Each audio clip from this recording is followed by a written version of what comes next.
Hey, what's up? This is Ricardo at Parts People, and in this video, we'll outline the steps for completing a part replacement on your Dell PC.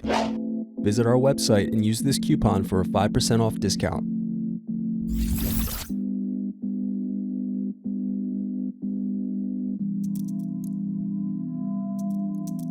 Unscrew and remove bottom base.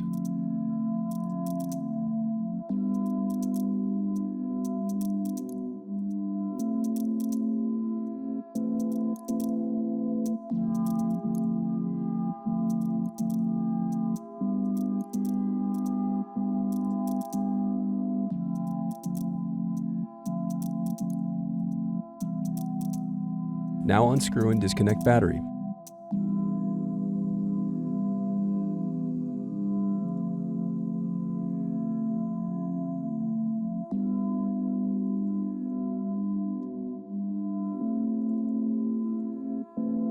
Then separate clips and remove memory.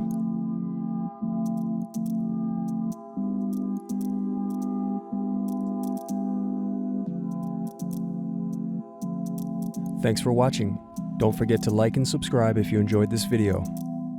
And if you need more, check out this playlist to watch other tutorials for your laptop. You can also click here to find parts for your laptop at partspeople.com.